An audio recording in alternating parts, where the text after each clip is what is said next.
¿Qué quiere usted decir? Me refiero al punto de vista de lo que usted llama salvajes. Póngase en su lugar por un momento. Están allí, en sus aldeas, donde han vivido años o siglos. Un buen día llegan a unos señores blancos o mestizos con escopetas y revólveres y les exigen abandonar a sus familias, sus cultivos, sus casas, para ir a recoger caucho a decenas o centenas de kilómetros. ¿Usted iría de buena gana a recoger el famoso látex, don Víctor?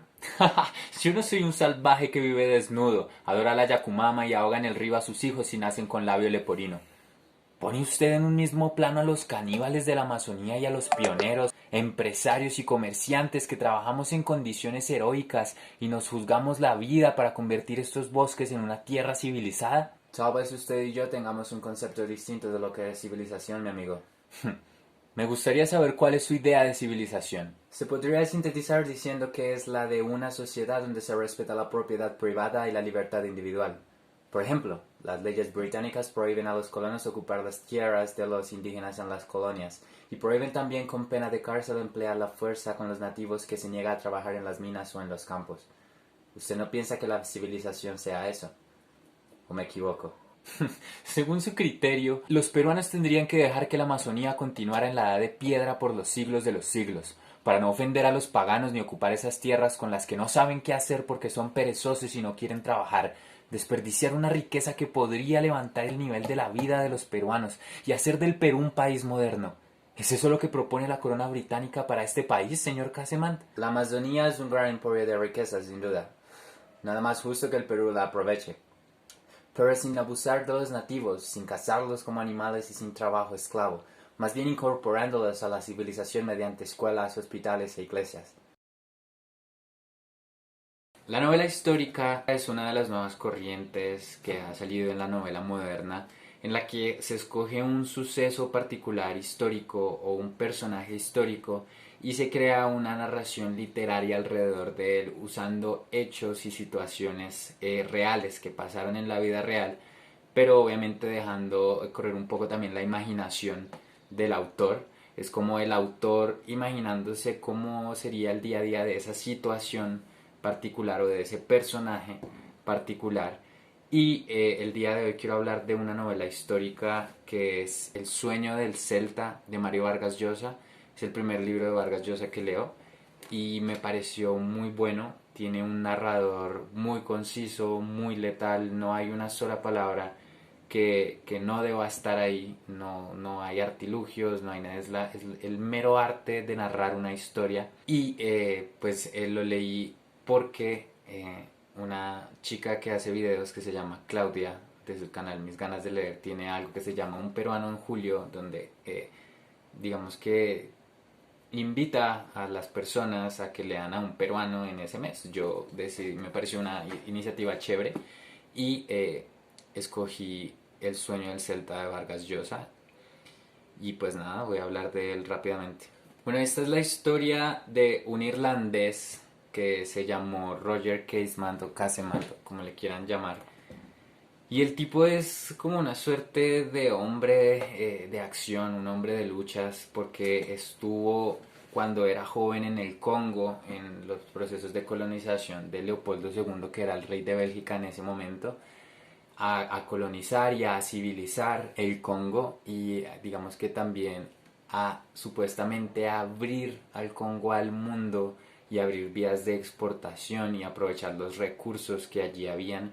Después se fue al Amazonas a verificar unas acusaciones que estaban haciendo en contra de la Peruvian Amazon Company, que era una compañía cauchera en la época de la fiebre del caucho, que también pasó aquí en Colombia y en Perú, en la Amazonía colombiana y peruana, creo que también brasileña. La vorágine, si lo han visto, trata también ese contexto, ¿no?, de José Eustacio Rivera. Si lo quieren leer, léanlo. Y por último, el tipo fue un activista político muy importante en el proceso de independencia de Irlanda. Ustedes saben que Irlanda era parte del Imperio Británico, de la Gran Bretaña, y ellos se independizaron. Hubo una guerra civil muy grande y ahorita hay Irlanda del Norte, que son los que aún están adheridos a la Gran Bretaña, y Irlanda independiente, la República de Irlanda, que fue a la que él ayudó a obtener esa independización. En resumen es básicamente eso, voy a tratar unos puntos muy puntuales y corticos y ya. Bueno, entonces este libro es muy interesante porque pone en evidencia todos los fallos y todas las cosas pailas y mal viajes que hacían los países colonizadores que iban a nuevos territorios a implementar su cultura allá y a obligar a los nativos de ese lugar a hablar su lengua y a hacer lo que ellos quisieran, era prácticamente colonizar. Pero entonces el joven Casement tenía una visión un poco romántica de esa colonización en la que él decía, estos son pueblos que están en una etapa de barbarie, en la edad de piedra, y nosotros vamos a ir a enseñarles la civilización, el mundo moderno, el comercio, la religión, porque son paganos, se comen entre ellos, no tienen religión, una religión avanzada como la católica o en general la protestante, que eran, digamos, la que profesaba el Imperio Británico en ese momento. Entonces, Casement se fue pensando en eso, ¿no? Que me parece un punto de vista bastante curioso de los europeos, ¿no? Cómo ellos se creen los dueños de la civilización y se creen los dueños o se creían, no, la verdad no tengo ni idea si aún piensan así, pero en ese entonces se creían los dueños del progreso y creían hacerles un favor a estas culturas que estaban en su propio proceso evolutivo, con su propia cultura, y ellos las denigraban de manera impresionante y bajo esa bandera excusaban el proceso de colonización. Si vamos, que el mundo tiene que avanzar y nosotros somos los dueños del progreso y nosotros vamos a hacer que estas personas salgan adelante y entren en este mundo civilizado y próspero en el que nosotros vivimos. Entonces, empezando por ese punto, me parece un poco curioso cómo pensaban los europeos en ese momento. No sé si piensen así en este momento, espero que no piensen así, pero así lo hacían y es como, pues tranquilos, tranquilos, son super maquias. Qué pena, señor europeo, que puede usar metal y lo usa para matar a la gente, ¿no? Pues porque para eso eran pilos, ¿no? Para matar a la gente sí eran pilos. Pero bueno, entonces me parece muy interesante cómo nuestro personaje Roger Casement se da cuenta estando en el Congo, ya estando dentro de la colonización, no desde Europa, sino ya ahí mismo, se da cuenta que todo eso no es más que una farsa. Todos los europeos que van a esa colonización lo único que hacen es esclavizar a los nativos de ese territorio que están colonizando, los matan, los castigan, les borran todo lo que más pueden para ellos sacar provecho económico. En el caso del Congo era el caucho. Entonces él decía, listo, vamos al Congo, vamos a civilizar a esta gente, vamos a darles la religión que es porque son unos brutos que están en la edad de piedra, pero vamos a hacerlo. O sea, sí, dentro de todo él tenía una suerte de buena intención, pero estando allí se da cuenta que solo los matan y dice como, uy, espere, a lo bien, creo que todo lo que yo había pensado es mentira. O sea, realmente aquí no hay un proceso civilizador, no hay un proceso civilizador, sino es pura y mera esclavitud.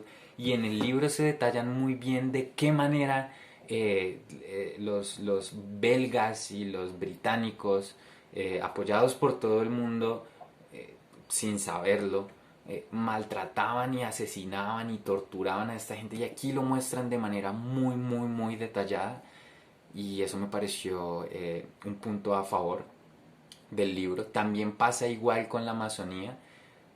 No les voy a contar la historia del libro, sino cómo uno puede ver ese proceso de mal viaje de la colonia y también de las empresas que van a un sitio. Ya esto pasa en la Amazonía, ¿no? En el Congo es colonización y en la Amazonía es más bien explotación de los recursos. Entonces, por querer tener dinero, por querer sacar provecho personal de los recursos de una región, esclavizaban a los indígenas en la Amazonía y a los indígenas en el África y los torturaban. Bueno, como dije, no voy a contar la historia, léanlo, es un muy buen libro, me gustó mucho y el narrador es puntual, es muy sencillo de leer, es facilito, entonces pues para que sepan de la historia, léanlo, solo quiero mostrarles qué se pueden encontrar aquí. Por ejemplo, a veces siento que esto puede ser una apología, pues desde mi punto de vista, ¿no? A los británicos, ¿no? Como que Roger Casement va de cónsul a verificar, viene acá a la Amazonía y va allá al Congo a verificar si es cierto todo lo que dicen de allá, que los tienen esclavizados, que los torturan. Y él va y efectivamente se da cuenta que es así y en unos momentos piensa como, pero uy, no, nuestro gran imperio británico civilizado tiene personas de la nobleza, personas importantes que tienen acciones en estas compañías y no tienen ni idea de lo que está pasando. Pero sí le echa toda la culpa a Julio C. Arana, que era el dueño de la compañía. Es como Julio C. Arana dice, yo no tenía ni idea, son mis empleados los que hacen eso. Y Roger Casement dice como, claro que sí, usted debe saberlo. Entonces yo pensaba mientras leía, entonces Gran Bretaña también debía saberlo, ¿no? Julio C. Arana no era el único que hacía eso. Es como una suerte de defensa, es como si, sí, somos los europeos y vamos y colonizamos, pero yo no sé qué pasa allá, yo la verdad no tengo ni idea qué pasa allá, yo solo, a mí me vienen las lucas, me vienen los recursos y pues yo pienso que allá los están civilizando, entonces la maravilla. Ay, que está pasando algo, uy, este man me dijo que está pasando, ay, yo no tenía ni idea, parce, ay, no, vamos a acabar con esto. Y es como, seguramente ellos también debían saber, bueno, no sé si seguramente es mi impresión, puede que él esté diciendo aquí mentiras, pero esa es mi impresión.